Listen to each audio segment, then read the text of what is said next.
SP news కి స్వాగతం. ముందుగా ముఖ్యాంశాలు.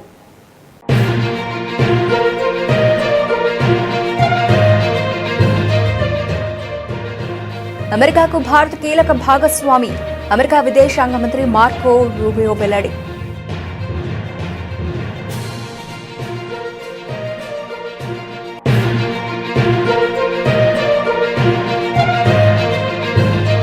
భారతదేశాన్ని ఆయుధాలు, ఆటోమేషన్ రంగంలో ప్రపంచ కేంద్రంగా మార్చేందుకు సమిష్టి కృషి చేయాలి పిలుపునిచ్చిన రక్షణ మంత్రి రాజ్నాథ్ సింగ్.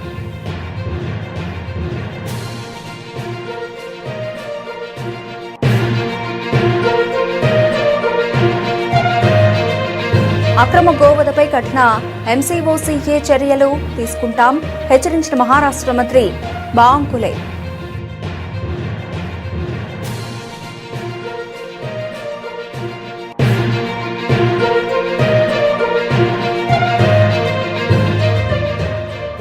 రాష్ట్రంలో పెట్టుబడులు పెట్టేందుకు కేంద్ర సంస్థలు సిద్ధంగా ఉన్నా సర్కార్ స్పందించడం లేదు. కేంద్ర మంత్రి కిషన్ రెడ్డి ఆరోపణ.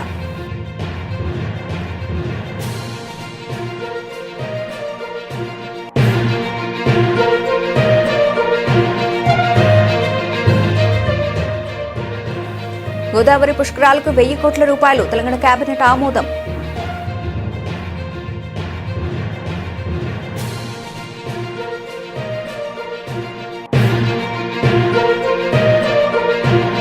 ఫెడరేషన్ కప్ జాతీయ సీనియర్ అథ్లెటిక్స్ ఛాంపియన్షిప్ లో సంచలనం. 100 మీటర్ల స్ప్రింట్ లో గురువిందర్ సింగ్, 400 మీటర్లలో విశాల్ టీకే అద్భుత ప్రదర్శన.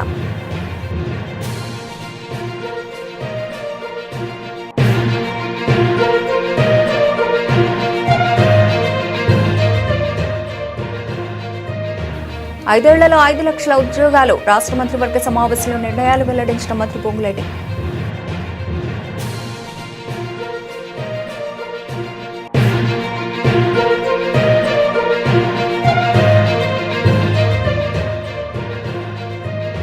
ప్రభుత్వ తప్పిదాలపై ప్రశ్నిస్తూనే ఉంటావు తేల్చి చెప్పిన YCP MLC Botsa Satyanarayana.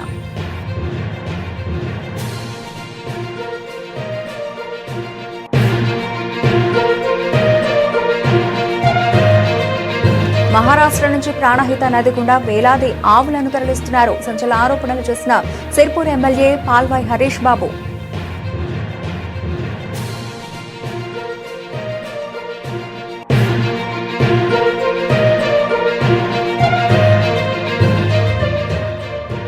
Petrol, diesel ఛార్జీలు తక్షణ తగ్గించాలి. YSRCP MLC Lella Appireddy demand.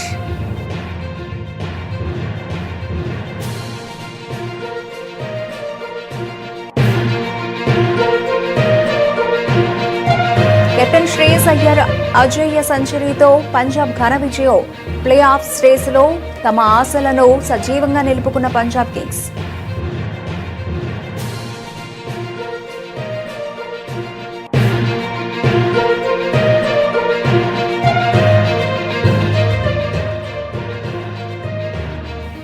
కొన్ని రోజులుగా పెరుగుతున్న బంగారం ధరలకు బ్రేక్. నిలకడగా ఉన్న ధరలతో కొనుగోలుదారులకు స్వల్ప ఊరట. అమెరికాకు భారత్ కీలక భాగస్వామి అని అగ్రరాజ్య విదేశాంగ మంత్రి మార్కో రూబియో అన్నారు. అమెరికా భారత్ మధ్య వాణిజ్య సంబంధాలు మరింత బలపడుతున్నాయని తెలిపారు. భారతదేశానికి చెందిన కంపెనీలు తమ దేశంలో $20 బిలియన్ పైగా పెట్టుబడులు పెట్టినట్లు చెప్పారు. భారత్కు ముడి చమురు సరఫరా చేయడానికి తమ దేశం సిద్ధంగా ఉందని పేర్కొన్నారు. 4 రోజుల పర్యటన నిమిత్తం మార్కో రూబియో భారత్కు వచ్చారు. ఢిల్లీలోని సేవా తీర్థలో దాదాపు గంట సేపు ప్రధానమంత్రి నరేంద్ర మోదీతో భేటీ అనంతరం ఆయన మీడియాతో మాట్లాడారు. భద్రతా, వాణిజ్య, సాంకేతిక రంగాల్లో అమెరికా భారత సహకారాన్ని మరింతగా పెంపొందించే మార్గాలపై ప్రధాని మోదీతో చర్చించినట్లు మార్కో రూబియో తెలిపారు. ప్రధాని మోదీకి ట్రంప్కు మధ్య స్నేహపూర్వక సంబంధాలు ఉన్నాయని అన్నారు. వారిద్దరూ కేవలం తాత్కాలిక ప్రయోజనాల కోసం కాకుండా దీర్ఘకాలిక ప్రయోజనాలపై దృష్టి సారిస్తారని అన్నారు. It's a relationship we deeply care about. It's a relationship that is growing. Literally today, the Secretary opened a brand new building right here. So that is a partnership that we are continuing to grow. We have our Quad meeting. Since I have arrived here a few months ago, we had settled our trade deal. India has joined Pax Silica. Investment is at record levels, and this partnership will continue to grow. And today the Secretary extended an invite to Prime Minister Modi to come visit the White House on behalf of the President. So we have some great things ahead. Thank you. Yeah, it's an honor, and it's great to be here and to see this facility and the embassy and to open a new building that's really going to make us more efficient in terms of the work we do here. And obviously to thank our locally employed staff here as well, which are excellent. And we had a very productive meeting today. We'll have very productive meetings in this visit. India is at the cornerstone of how the United States approaches the Indo-Pacific, and not just through the Quad, but bilaterally. You see that in the $20 billion of Indian companies invested in the United States. You see it in their signing up for Pax Silica, but you also see it in the other opportunities we have to explore between two advanced economies. I know there's a lot of American interest in the corporate side in the United States, highly skilled labor. మహారాష్ట్రలోని షిరిడీలో private రంగ సంస్థ అయిన nib group యొక్క రక్షణ ఉత్పాదక సముదాయాన్ని రక్షణ మంత్రి రాజ్నాథ్ సింగ్ ప్రారంభించారు. ఈ సందర్భంగా ఆయన మాట్లాడుతూ ఈ సముదాయం అధునాతన ఫిరంగి వ్యవస్థలు, క్షిపణి మరియు అంతరిక్ష సాంకేతికతలు, రాకెట్ వ్యవస్థలు, శక్తివంతమైన పదార్థాలు, స్వయం ప్రతిపత్తి గల రక్షణ వేదికలను తయారు చేయాలని లక్ష్యంగా పెట్టుకుందని తెలిపారు. భారతదేశ ప్రైవేటు పరిశ్రమలకు భవిష్యత్తు యుద్ధాల గతిశీలతపై లోతైన అవగాహన ఉంది మరియు దేశానికి అత్యాధునిక వ్యవస్థలు సమకూర్చడానికి అవి అవిశ్రాంతంగా కృషి చేస్తున్నాయని అన్నారు. భారతదేశాన్ని ఆయుధాలు మరియు ఆటోమేషన్ రంగంలో ప్రపంచ కేంద్రంగా మార్చేందుకు భాగస్వాములందరూ సమిష్టి కృషి చేయాలని పిలుపునిచ్చారు. ప్రభుత్వం కీలక సాంకేతికతలు మరియు అధునాతన వ్యవస్థల్లో మేక్ ఇన్ ఇండియాను నిరంతరం ప్రోత్సహిస్తోందని, ఆయుధాలు మరియు స్వయంచాలిత వ్యవస్థల్లో భారతదేశం అగ్రగామిగా నిలిచేందుకు అవసరమైన ప్రతి చర్య తీసుకోవడానికి మేము సిద్ధంగా ఉన్నామని రాజ్నాథ్ సింగ్ స్పష్టం చేశారు. सुरक्षा और स्वाभिमान की एक नई मिसाल पेश की है. मैं यहाँ पर बहुत सारे उदाहरण देकर उसको स्पष्ट नहीं करना चाहता. छत्रपति महाराज शिवाजी महाराज ने नेवी और फोर्स की जो व्यवस्था यहाँ पर खड़ी की थी, वो सिर्फ एक उनकी सैन्य रणनीति नहीं थी, यह उनकी केवल एक मिलिट्री स्ट्रेटजी नहीं थी, बल्कि एक आत्मनिर्भर अर्थव्यवस्था का मॉडल था जो छत्रपति महाराज शिवाजी ने खड़ा किया था. उन्होंने स्थानीय रिसोर्सेज से हथियार बनाए थे, लोकल रिसोर्सेज से छत्रपति महाराज शिवाजी ने वेपन्स बनाए थे, यहाँ के लोकल लोगों को ट्रेंड किया और एक ऐसा साम्राज्य खड़ा किया जो विदेशी ताकतों को चुनौती दे सके. आज शिरडी की इस धरती पर छत्रपति शिवाजी महाराज की ही प्रेरणा से हम एक बार फिर आत्मनिर्भरता यानी सेल्फ रिलायंस का एक किला खड़ा कर रहे हैं. जिस महाराष्ट्र ने देश को छत्रपति महाराज शिवाजी महाराज जैसा राजा दिया, जिस महाराष्ट्र ने लोकमान्य तिलक जैसे क्रांतिकारी दिए, वो धरती भला डिफेंस के मामले में पीछे कैसे रह सकती है, इसकी कल्पना भी नहीं की जा सकती. इसी धरती से स्वराज्य हमारा जन्मसिद्ध अधिकार है का यह नारा भी निकला था. मेरे साथियों, असल मायने में तिलक के सपने को अब हम साकार कर रहे हैं. इन सब प्रयासों में सबसे सुखद बात यह है कि प्राइवेट सेक्टर अपनी बहुत ही अहम भूमिका का निर्वाह कर रहा है और यह दिखाता है गवर्नमेंट की सही पॉलिसीज और सपोर्ट से हमारा प्राइवेट सेक्टर. అక్రమ గోవధపై కఠిన ఎంసీఓసీఏ చర్యలు తీసుకుంటామని మహారాష్ట్ర మంత్రి బావంకుల హెచ్చరించారు. ఈ విషయమై ఆయన మీడియాతో మాట్లాడుతూ గోవధ చేసే వారిపై కఠిన చర్యలు తీసుకుంటామని స్పష్టం చేశారు. मुख्यमंत्री जी ने बहुत सतर्क आदेश दिए और बहुत सबको इंटीमेशन भी दिए. कोई भी स्टॉक नहीं रखेगा. स्टॉक के चक्कर में हम सारा डीजल पेट्रोल हमने घर में नहीं रखेंगे. कोई भी इंडस्ट्री वाले, कॉमर्शियल वाले जो लोग हैं वो भी ज़्यादा का स्टॉक नहीं रखेंगे. सारे कलेक्टर इसके लिए फील्ड पर है. सारे कलेक्टर को बताया गया है कि कोई भी अनवांटेड ये स्केयरसिटी पैदा करता है तो उसके ऊपर कड़ी कार्रवाई होनी चाहिए. और मुझे लगता है कि महाराष्ट्र में मजबूती से लोग साथ दे रहे. प्रधानमंत्री मोदी जी का जो उन्होंने अपील की है उसको भी जनता साथ दे रही है.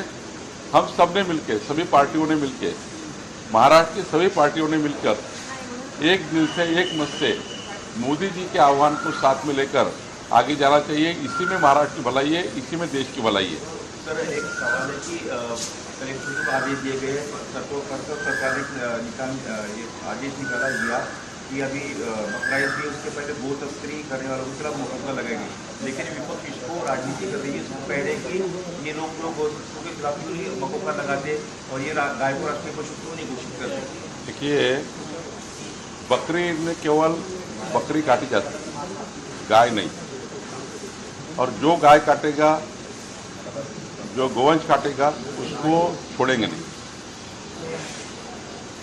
और मैं आपको दावे के साथ कहता हूं कि हम पूरे वॉच करके हैं। తెలంగాణలో సౌర పవన విద్యుత్ ప్రాజెక్టులతో పాటు పంప్డ్ స్టోరేజ్ ప్రాజెక్టులు, బ్యాటరీ ఎనర్జీ స్టోరేజ్ సిస్టమ్లను ఏర్పాటు చేసేందుకు కేంద్ర ప్రభుత్వ రంగ సంస్థలైన నెయ్వేలి లిగ్నైట్ కార్పొరేషన్, కోల్ ఇండియా 10,000 కోట్ల రూపాయల పెట్టుబడులు పెట్టడానికి సిద్ధంగా ఉన్నాయని కేంద్ర బొగ్గు గనుల శాఖ మంత్రి కిషన్ రెడ్డి తెలిపారు. ఏఐ ఆధారిత రెసిడెన్షియల్ ఎనర్జీ ప్లాట్ఫామ్ రెంజీ ఆధ్వర్యంలో రెనరైజ్డ్ 2026 జాతీయ స్థాయి సదస్సును శనివారం హైదరాబాద్లోని మాదాపూర్ నాలెడ్జ్ సిటీలో నిర్వహించారు. ఈ కార్యక్రమానికి ముఖ్య అతిథిగా హాజరైన కిషన్ రెడ్డి దేశంలో తొలిసారిగా ఏఐ ఆధారిత సేవలు అందిస్తున్న రెసిడెన్షియల్ సోలార్ సర్వీసెస్ సంస్థ రెంజీకి ఫీచర్స్ను ఆవిష్కరించారు. ఈ సందర్భంగా ఆయన మాట్లాడుతూ సమాజంలో సంప్రదాయేతర ఇంధన వనరుల వినియోగంపై ప్రజలకు అవగాహన కల్పిస్తున్న రెంజీ సంస్థ వ్యవస్థాపకుడు ఆకుల మణికంఠ ప్రయత్నాన్ని అభినందించారు. సంప్రదాయ వనరులపై దేశం ఎక్కువగా ఆధారపడకుండా పర్యావరణాన్ని కాపాడుతూనే దేశ ఆర్థిక వ్యవస్థను పరుగులు పెట్టించేలా ప్రధాని మోదీ క్లీన్ ఎనర్జీ విప్లవాన్ని తీసుకొచ్చారని చెప్పారు. గ్రీన్ ఎనర్జీ గురించి అందరం బాధ్యత తీసుకోవాల్సిన అవసరం ఉంది. ప్రధానమంత్రి గారు పిఎం సూర్యగారి యోజన అనేటువంటి పథకాన్ని తీసుకొచ్చారు. పిఎం కుసుమ్ యోజన కూడా తీసుకొచ్చారు.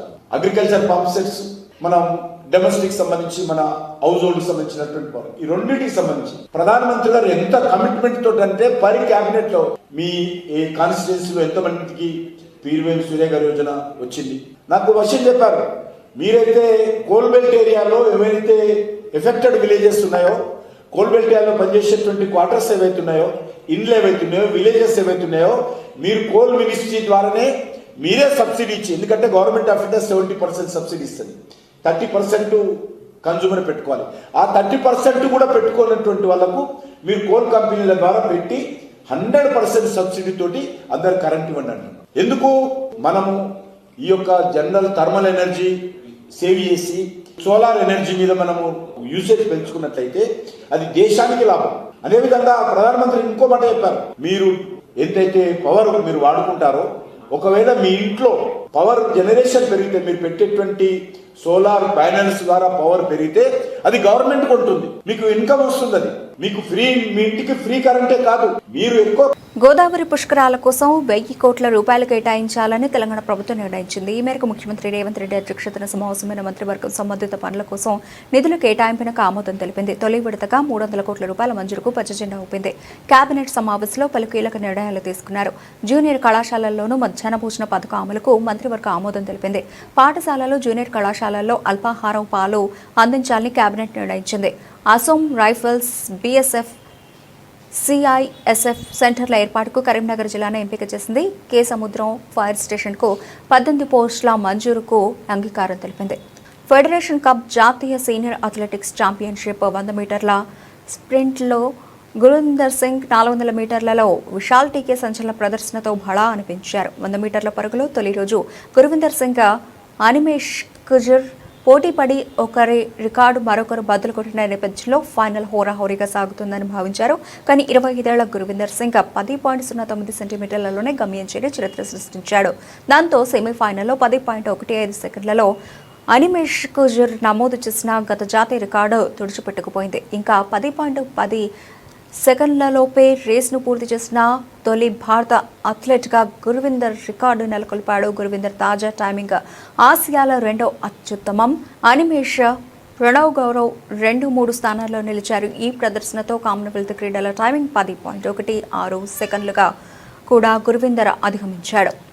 వచ్చే 5 ఏళ్లలో రాష్ట్రంలో కొత్తగా 5 లక్షల ఉద్యోగాలు సృష్టించాలని ప్రభుత్వం నిర్ణయించింది. Life sciences, pharma, Biotech, medical innovation వంటి రంగాల్లో 2.4 లక్షల కోట్ల రూపాయల పెట్టుబడులను ఆకర్షించాలని లక్ష్యంగా పెట్టుకుంది. ఇంద్రమ్మ ఇళ్ల పథకం 2వ విడత కింద 2.50 లక్షల ఇళ్లను మంజూరు చేయాలని నిర్ణయించింది. రాష్ట్ర కేబినెట్ సమావేశం సీఎం రేవంత్ రెడ్డి అధ్యక్షతన సచివాలయంలో జరిగింది. ఈ సమావేశంలో పలు అంశాలపై చర్చించి నిర్ణయాలు తీసుకున్నారు. సమావేశ నిర్ణయాలు మంత్రులు వాకిడి శ్రీహరి, అడ్లూరి లక్ష్మణ్ కుమార్లతో కలిసి మంత్రి పొంగులేటి శ్రీనివాసరెడ్డి మీడియా సమావేశంలో వెల్లడించారు. 2030 నాటికి తెలంగాణను ప్రపంచంలోని టాప్ 5 లైఫ్ సైన్సెస్ హబ్లలో ఒకటిగా నిలబెట్టాలన్నది రాష్ట్ర ప్రభుత్వ సంకల్పమని మంత్రి చెప్పారు.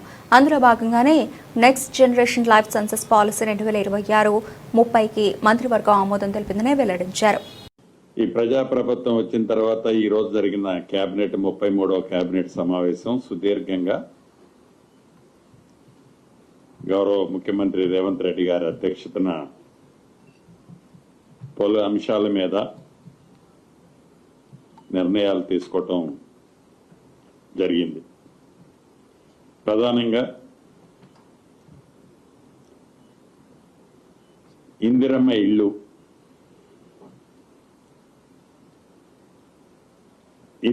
ఇల్లు, ఈ పేదవాడి ప్రభుత్వం వచ్చిన తర్వాత మొదటి విడత రాష్ట్ర వ్యాప్తంగా 4.5 లక్షల ఇల్లు ఇచ్చి సుమారు 22,500 కోట్లు ఖర్చు పెట్టే కార్యక్రమం ఒడివడిగా మొదటి విడత చేశాం. రెండో విడత కూడా జూన్ 1వ తారీఖు నాడు, యాక్చువల్గా జూన్ 2వ తారీఖు అనుకున్నాం, దాన్ని 1 డే ప్రీఫోన్ చేశాం. జూన్ 1వ తారీఖు నాడు ఆసిఫాబాద్ జిల్లాలో సిరిపుర్ కాగజ్ నగర్ దగ్గర గౌరవ ముఖ్యమంత్రి గారు చేతుల మీదుగా సహచర మంత్రివర్యులు మిగతా ప్రజాప్రతినిధులందరి సమక్షంలో రెండవ విడత 2.5 లక్షల ఇల్లు లాంఛనంగా బెనిఫిషరీస్ కి అలొకేషన్ చేసే కార్యక్రమాన్ని చేపట్టాం. దీంట్లో భాగంగా ప్రతి నియోజకవర్గానికి చంద్రబాబు అధికారంలోకి వచ్చి 2 ఏళ్లు అవుతోన్నా చెప్పుకోవడానికి ఏమీ లేక ఊకదంపుడు ఉపన్యాసాలతో కాలం గడిపేస్తున్నారని ఇవాళ పూతలపట్టులో జరిగిన సభలో ఆయన మాటలే ఇందుకు నిదర్శనమని శాసనమండలిలో విపక్ష నేత బొత్స సత్యనారాయణ ఆక్షేపించారు. విశాఖలోని తన క్యాంపు కార్యాలయంలో పార్టీ నేతలు గుడివాడ అమర్నాథ్, కరణం ధర్మశ్రీ, కేకే రాజుతో కలిసి బొత్స సత్యనారాయణ ప్రెస్ మీట్ నిర్వహించారు. ఈ సందర్భంగా ఆయన చంద్రబాబు 2 ఏళ్ల పాలనలో చోటు చేసుకున్న అరాచకాలను ఒక్కొక్కటిగా వివరించారు. విశాఖపట్నానికి తలమానికి, ఆంధ్ర రాష్ట్రానికి తలమానికి ఆంధ్ర యూనివర్సిటీని గీతం యూనివర్సిటీకి వచ్చి అనుసంధానం చేసి దాని అంటే అనకూడదు కానీ, భాషను వాడకూడదు కానీ లిటరల్గా దాన్ని తాకట్టు పెట్టినట్టు దానికోసం ప్రయత్నాలు చేస్తూ కార్యక్రమాలు చేస్తున్నారు.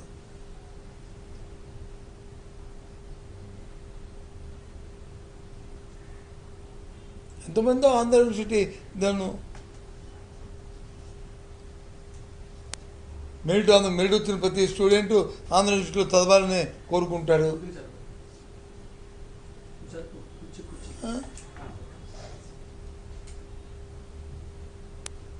ఈ రకంగా ప్రాంతాల్లో ఉన్న ఆ కార్యక్రమం ఎక్కడైనా సరే ప్రభుత్వ పెద్దలకు కానీ వాళ్ళ తాపేదారులకు కానీ ఏదైనా ఒక ఉంటే ప్రభుత్వంలో ఉన్న అసమయత ఆ అంశం మాత్రం నీరు కార్చడమే.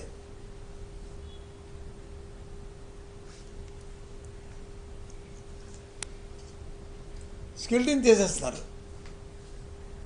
నాటి గురించి. ఇది చాలా దురదృష్టం. మళ్ళీ ఇవన్నీ రిపేర్ చేయాలంటే చాలా కష్టం. 2 సంవత్సరాలు అయింది ఈ ప్రభుత్వం వచ్చి.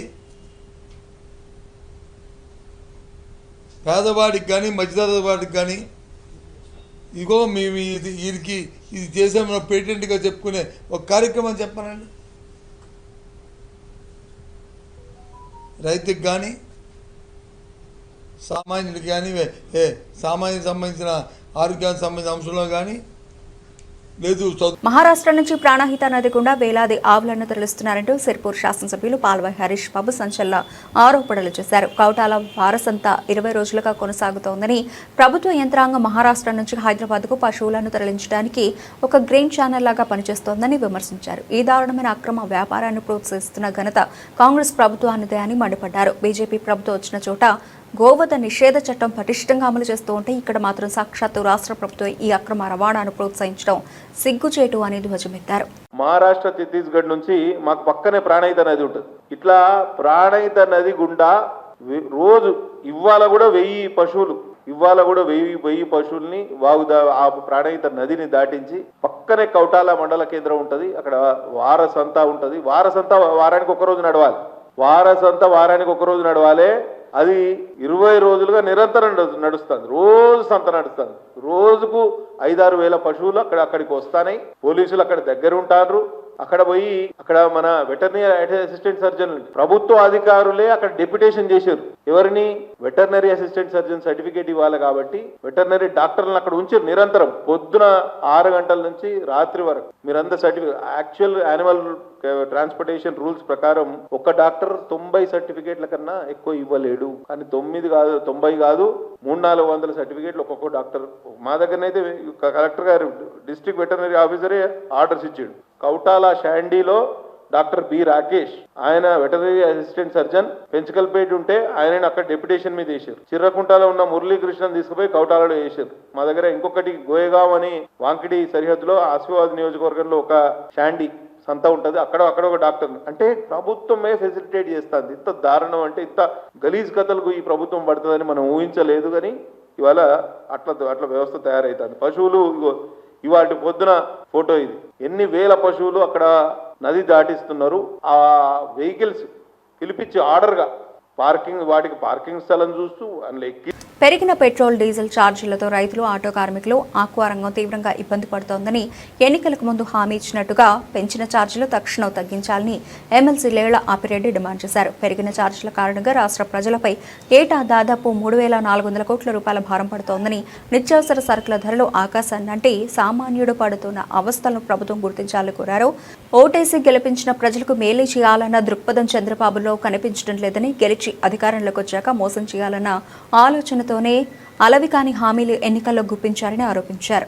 ఈ 2 సంవత్సరాల కాలంలో ఈ రాష్ట్ర ప్రభుత్వం ఘోరంగా వైఫల్యం చెందినటువంటి అనేక అంశాలకు సంబంధించి 25 సార్లు మీడియా సమావేశాలను పెట్టి ప్రభుత్వానికి వందల ప్రశ్నలు సంధించారు.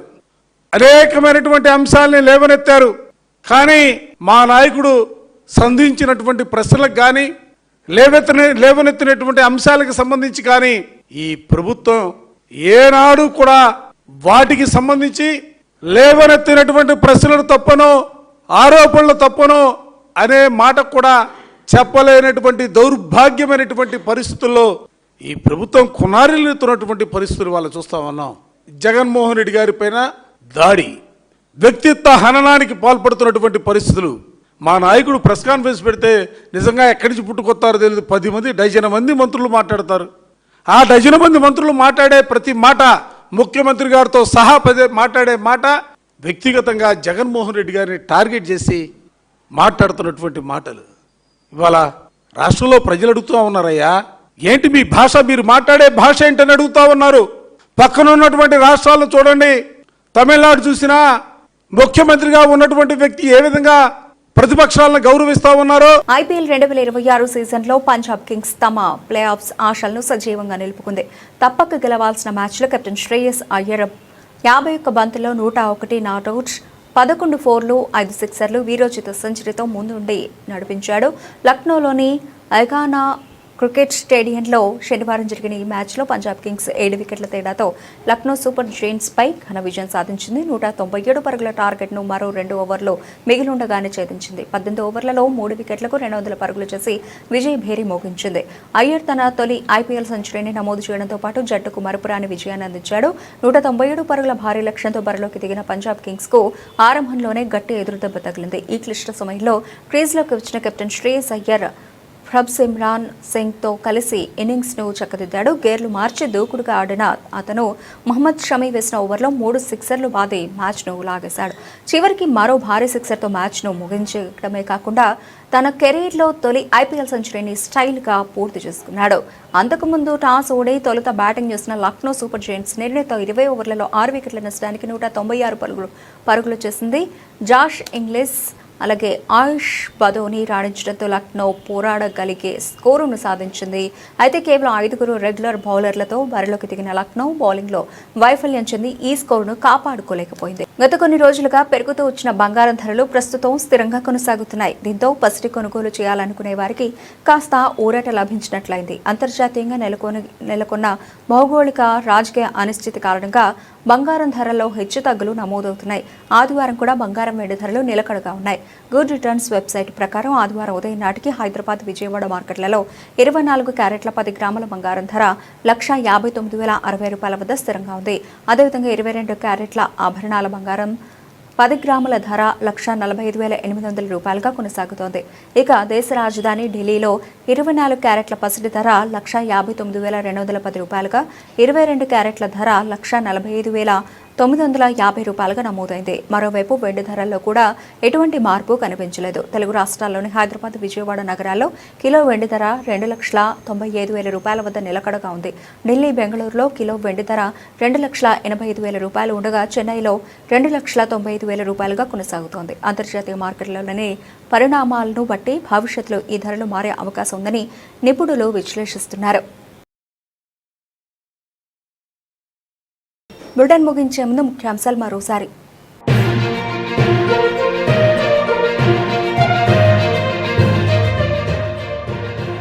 అమెరికాకు భారత్ కీలక భాగస్వామి, అమెరికా విదేశాంగ మంత్రి మార్కో రూబియో వెల్లడి.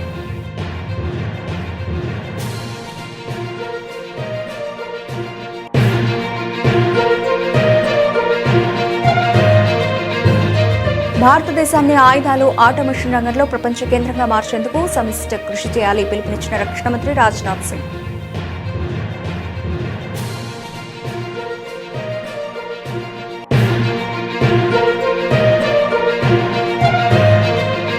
అక్రమ గోవధపై కఠిన ఎంసీఓసీఏ చర్యలు తీసుకుంటాం, హెచ్చరించిన మహారాష్ట్ర మంత్రి బాంకులే.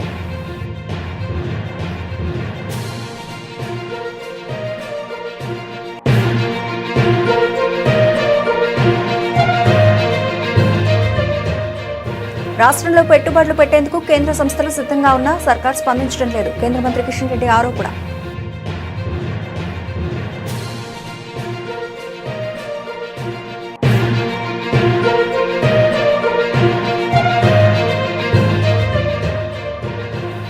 గోదావరి పుష్కరాలకు 1,000 కోట్ల రూపాయలు తెలంగాణ కేబినెట్ ఆమోదం.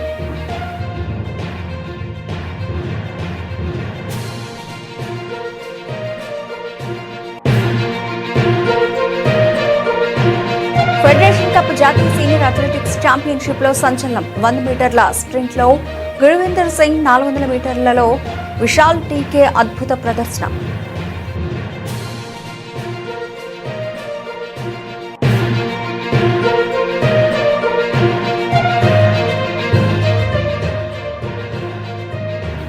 ఐదేళ్లలో 5 లక్షల ఉద్యోగాలు. రాష్ట్ర మంత్రివర్గ సమావేశంలో నిర్ణయాలు వెల్లడించిన మంత్రి పొంగులేటి.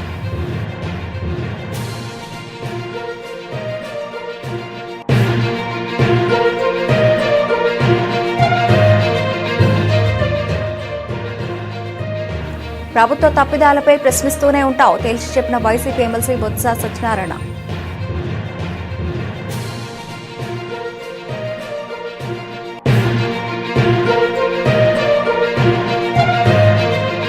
మహారాష్ట్ర నుంచి ప్రాణహిత నది గుండా వేలాది ఆవులను తరలిస్తున్నారు. సంచలన ఆరోపణలు చేసిన సిర్పూర్ ఎమ్మెల్యే పాల్వాయ్ హరీష్ బాబు.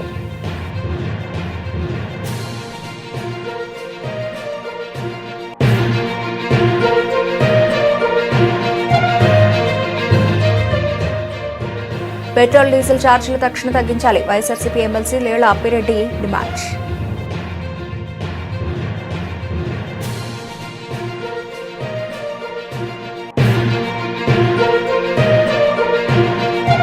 కెప్టెన్ శ్రేయస్ అయ్యర్ అజేయ సెంచరీతో పంజాబ్ ఘన విజయం.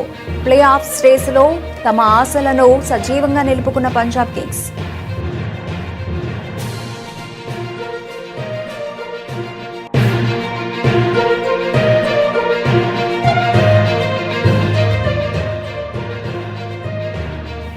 కొన్ని రోజులుగా పెరుగుతున్న బంగారం ధరలకు బ్రేక్. నిలకడగా ఉన్న ధరలతో కొనుగోలుదారులకు స్వల్ప ఊరట. ఇవి ఇప్పటివరకు నబిల్చిన అప్డేట్స్. మరిన్ని అప్డేట్స్తో మళ్ళీ కలుద్దాం.